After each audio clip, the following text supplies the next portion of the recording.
enak-enak banget nih makanannya. Dilihat dari sisi mana aja auto bikin ngiler, bos. Kesamaan dari semua kudapan ini adalah bahan bakunya yang berasal dari telur.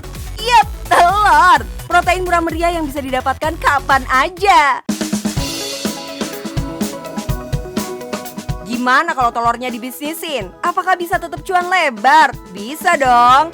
Meski untungnya dikit, pemainnya banyak, jualan bahan pokok tetap bisa jadi pilihan yang menguntungkan. Asal kuantitas yang terjual banyak. Kenalin nih salah satu pemain telur, Bos Santi, si juragan telur ayam negeri.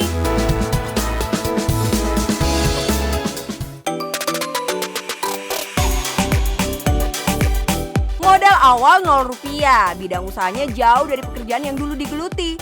Siapa takut? Bukannya apa-apa ya bos, hidup kan terus bergulir dan butuh biaya. Jadi kalau udah punya tekad usaha, jangan kendor alias jangan kasih kendor. Kita cuman modal, ya bisa dibilang kita modal niat aja sih sama tekad. Dan kepercayaan orang. Iya, kepercayaan orang itu nomor 1 mbak. Modal kepercayaan itu gimana sih maksudnya? Ternyata ini loh yang dilakukan Kak Santi pertama kali. Ia mencari pemasok yang pembayarannya bisa berjangka dan bisa dikirim ke rumahnya. Kita coba satu-satu, yang terutama itu yang terdekat dari lokasi saya. Karena waktu itu saya belum ada armada sama sekali Kak. Dan saya dan suami berharap pemesanan telur bisa diantarkan. Mantap nggak tuh bos? Setelah berhasil dapat barang harus segera diputar. Caranya gini nih.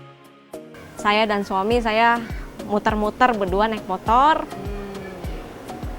Kita nyari warung, aduh saya sampai sedih.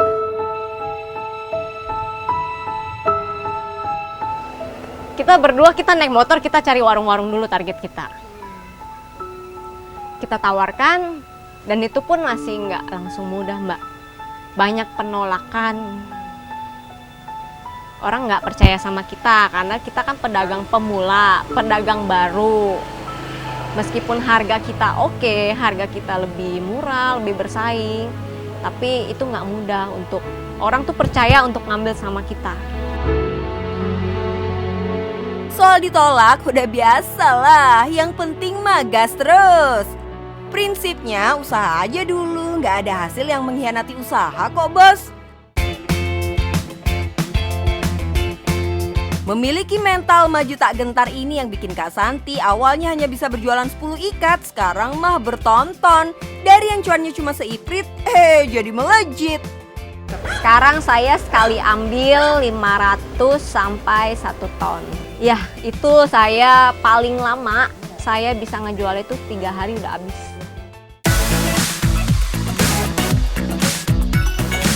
Urusan susahnya cari pelanggan sudah ditaklukkan. Soal cari pemasok telur juga jadi tantangan tersendiri bos. Gak jarang dulu mereka nemunya kandang virtual.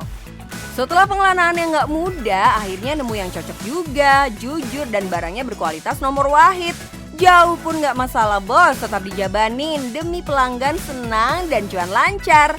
3 hari sekali Kak Santi dan suami datang ke sini, ketemu langsung dengan ayam-ayam betina penghasil cuan. Dilayani langsung pula oleh sang pemilik kandang. Saking udah friend banget sama pemilik kandang, gak perlu yang namanya pilih-pilih barang. Setelah telur dipanen, ditimbang, langsung deh diangkut pakai gerobak gini dan ditaruh di mobil. Satu hal yang perlu diingat dalam berdagang telur ya bos, akan selalu ada resikonya. Resiko yang paling umum, telur retak dan pecah dalam perjalanan. Tapi selama timbangannya benar, semua masih aman kok. Karena seharusnya telur yang retak tidak akan lebih dari sekilo dalam 1 ikat atau per 15 kilo. Setelah sampai rumah, Kak Santi akan quality control lagi bareng suami. Saking udah hatamnya, sampai mereka tuh udah tahu banget mana telur berkualitas baik hanya dari warnanya aja. Harga telur kan sehari aja bisa 2 kali berubah ya mbak ya. Iya, kadang harga pagi segini, siangnya udah berubah. Apalagi misalkan saya baru ambil nih awal mula 10 ikat dengan harga misalkan 10.000. Siangnya ternyata turun. Harga modalnya jadi 9.500. Pusing. Saya harus jual berapa? Modalnya aja turun. Sedangkan waktu saya beli masih 10.000 misalkan. FYI bos, harga telur memang sefluktuatif itu. Udah kayak harga emas deh. Pagi ketemu sore bisa beda harga. Jangan sampai sebagai pedagang kita salah terka dan jadi berkurang banget cuannya. Kak Santi udah siapin jurus jitu buat nutupin modal tekor dari harga telur yang berubah-ubah plus dari kerugian karena pecah atau retak di tengah jalan. Pertama, selain jual grosir, ia juga buka lapak depan rumah buat jual eceran. Pasti ada aja yang beli. Ini juga strategi marketing yang jitu abis. Selain kita buang grosir, eceran juga menutupi untuk telur yang retak-retak yang saya terima untuk menutupi biaya itu. Jadi saya punya ide, saya buka eceran juga di rumah. Bos, meski ada e-commerce, tapi jualan telur dengan cara konvensional harus dipertahankan. Seperti keliling warung dan buka lapak depan rumah. Bisa juga pakai jasa kurir untuk pengirimannya. Sekilo 2 kilo jabanin aja. Jurus jitu kedua buat nutupin modal adalah mengolah telur yang retak tapi tidak busuk. Saya pikir-pikir, gue kan bisa bikin telur gulung. Kenapa enggak gitu kan? Banyak yang suka juga. Ya, toh telur yang retak pecah itu enggak busuk dan enggak pecah di papan ataupun enggak pecah di peti. Cuman hanya kayak kepentok di jalan aja kan, Kak. Jadi saya berpikiran, saya bisa bikin telur gulung, kenapa saya enggak dagangin? Kenapa saya enggak aksikan di lapangan saya berjualan? Jadi saya ingin alokasikan telur yang retak-retak itu untuk menjadi telur gulung. Telur gulung kan siapa sih nggak doyan telur gulung? Jadi kepo nih, menurut Kak Santi yang masih fresh banget beralih dari jadi pegawai lalu nekat buka usaha, gimana sih rasanya? Tapi sekarang saya meskipun saya jualan telur, sayalah bosnya, sayalah pemiliknya dan sayalah yang menentukan hari ini saya makan apa. Meski belum punya karyawan, tetap aja kalau punya bisnis ya kita sendiri bosnya. Pernah kehilangan pekerjaan bukan berarti harus menyerah ya bos. Karena jalanin usaha dengan pasangan, jadi kalau pas overthinking gitu ada partner yang mengingatkan kita dan bergandengan tangan saling support. Karena suami orangnya, lu apaan sih begini sedikit lu udah mau nyerah, lu apaan sih? Masa baru begini udah mau nyerah? Suami tuh selalu begitu, jadi saya kadang cuma ngerasain sendiri aja. Pas datang masa sulit, emang selalu terbesit keinginan menyerah bos. Tapi Kak Santi selalu ingat, hidup nggak gratis, jadi usaha harus jalan terus. Terakhir nih Kak, kasih tips buat para pejuang cuan. Belajar dan yakin, pasti bisa lah. Kamu juga kan dulu di bidang sebelumnya awalnya pasti nggak bisa. Cerita singkat yang inspiratif banget kan bos. Dari jualan 10 ikat sepekan gak habis-habis sampai akhirnya bisa jual sehari 500 kilo.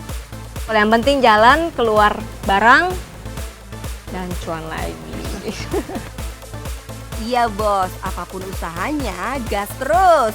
Karena yang penting cuan bos.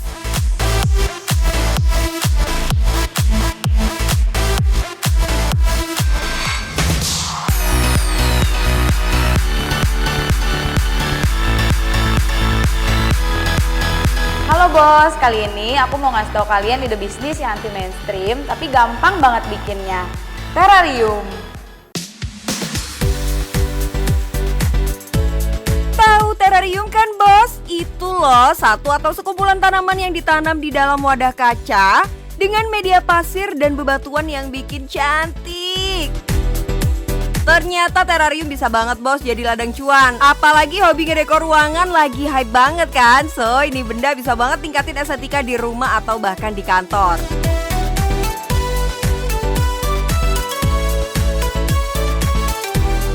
Biar tahu caranya, kalian nonton ya sampai habis. Nah ini dia nih bahan-bahannya. Elemen paling penting nih bos. Pertama tanaman sukulen, kisaran harganya 7-10 ribu rupiah. Kita pakai tanaman hidup bos, bukan yang artificial. Bahan lainnya yang bakal bikin hasil karyamu cantik maksimal ada batu pancawarna besar dan halus, serta pasir lombok dan sebungkusnya masing-masing 4.000 sampai 7.000 rupiah saja. Bisa lah buat 3 sampai 7 terrarium tergantung ukurannya nanti. Media tanam yang sudah dicampur sekam bakar dan pasir malang, hitung aja Rp15.000 per 5 kilogramnya. Terakhir ada arang, ini buat menetralisir bau, dan yang ini harganya kisaran 2.500 sampai 5.500 tapi sekarung. Banyak bener ya. Nah, wadahnya tuh bisa macem-macem loh, bisa ada yang kayak gini, atau kalau misalnya kalian mau bikin versi lebih murah bisa juga pakai yang lebih kecil kayak gini. Nah, kita mulai aja ya bikinnya. Sebelum bikin kita kulik dulu lah soal wadah terariumnya nih Kak Yuni. Ada wadah custom kayak gini harganya lumayan ya bos, bisa 125 sampai 200 ribu rupiah. Karena memang desainnya dibuat special limited edition sesuai request dari pembelinya. Tapi kita juga bisa banget mengkreasikan ke jar-jar kayak gini, murmer aja yang biasa buat wadah kue lebaran, atau juga akuarium dari kaca tiup seperti ini. Ini sih harganya kisaran 15.000 sampai 150.000 rupiah aja. Udah clear ya bos bahan-bahannya apa aja, sekarang baru deh kita susun terariumnya. Dimulai dari batu pancawarna besar, lalu batu pancawarna halus, lanjut media tanam, terus kasih pasir lombok deh. Tuh susunan warnanya aja udah indah banget bos. Sekarang tinggal kamu pilih deh sukulen yang cocok. Susun sesuai kreasimu. Nih tips buat nancepin sukulennya biar kokoh dan gak gampang lepas. Lubangi dulu media tanamnya seperti ini.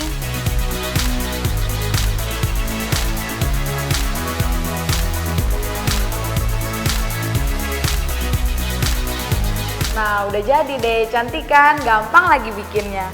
Kalian jangan lupa ya, catat harga modal kalian berapa. Terus, apa aja yang dibutuhin. Beragam banget kan bosku bentuknya dan gak ada yang gak indah. Coba deh bikin satu dulu, upload ke sosmed, siapa tahu laku, baru deh ntar bisa produksi banyak.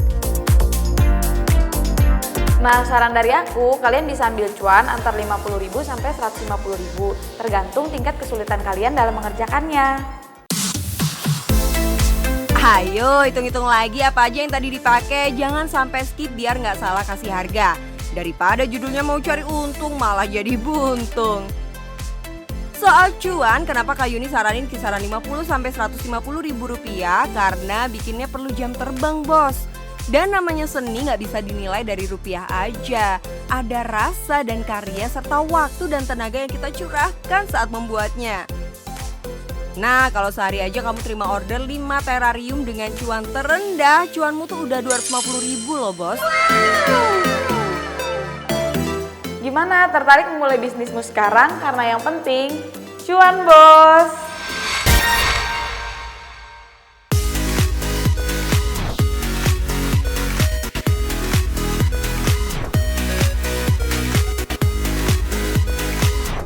Cuan bos, gimana nih kabar cuannya hari ini?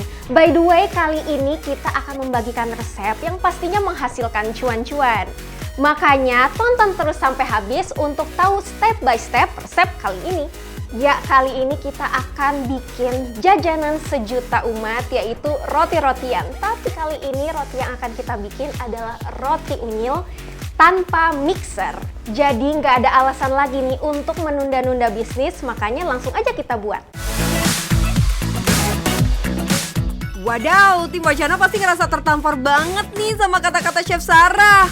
Bener uga loh bos, banyak jalan menuju Roma. Siapa sangka jajanan sejuta umat ini ternyata bisa dibikin tanpa mixer. Nah, jadi ini adalah semua untuk bahan-bahannya.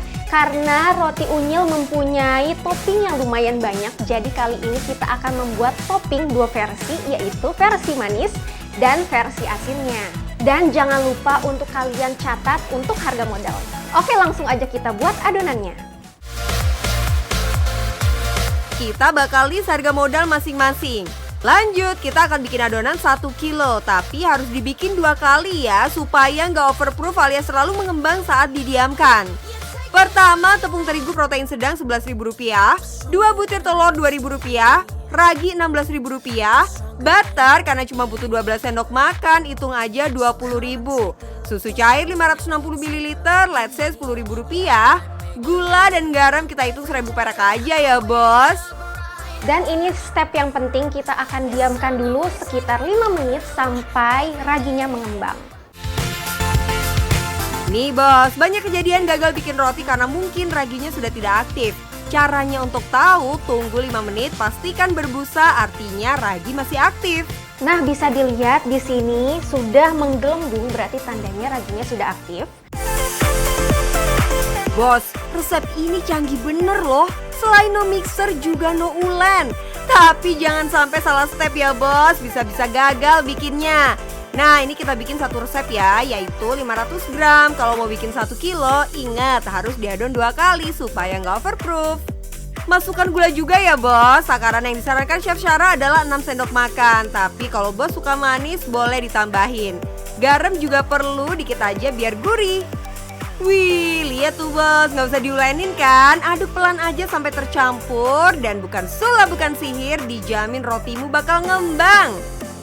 Selain ikutin step by step dengan detail, trik lainnya biar rotimu berhasil adalah sabar. Pasang alarm sejam ya.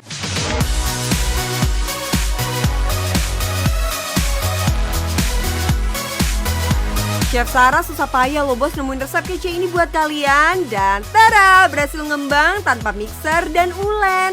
Selanjutnya akan kita potong-potong menjadi kecil. Potongnya kecil-kecil banget kayak gini ya bos. Ingat, kita bikinnya roti unyil, jadi size-nya harus menyesuaikan.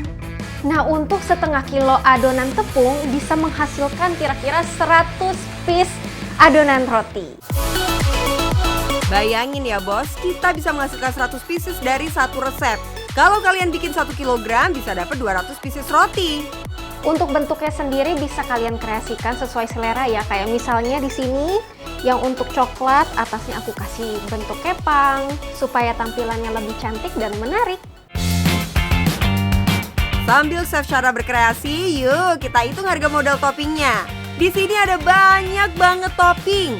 Meses, coklat, keju, vanila, blueberry, abon, sampai sosis.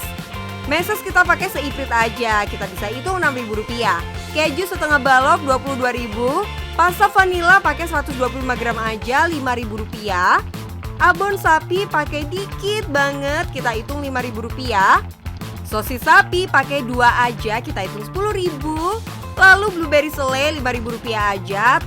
Total harga topping Rp53.000, udah dapat banyak banget. Nah, setelah adonannya sudah kita isi dengan berbagai macam topping, selanjutnya akan kita proofing lagi selama 30 menit. Nggak bisa langsung di oven ya bos, kembangin lagi adonannya biar makin empuk dan lembut. Nah, sudah 30 menit, saatnya kita lihat hasilnya. Wow, cantik banget, mengembang, menul-menul seperti ini. Nah, ini adalah step terakhir sebelum kita oven, kita akan olesi dengan susu.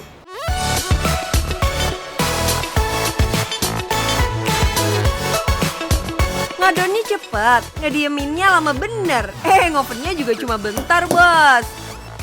Nah, seperti ini nih bos hasilnya setelah dipanggang.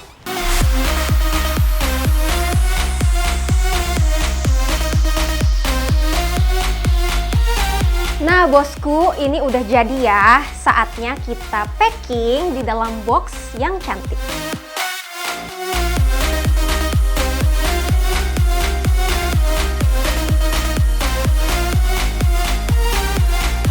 Saran aku kalau menjual roti unyil seperti ini, kita jual dalam berbentuk paket.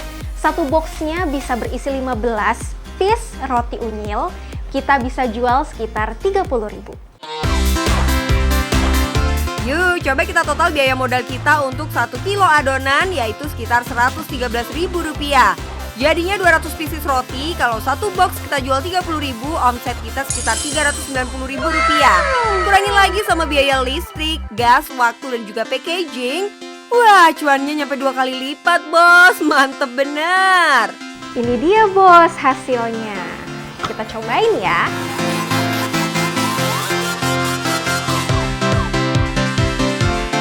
Rasanya enak banget bos, empuk, lembut, pokoknya cuan.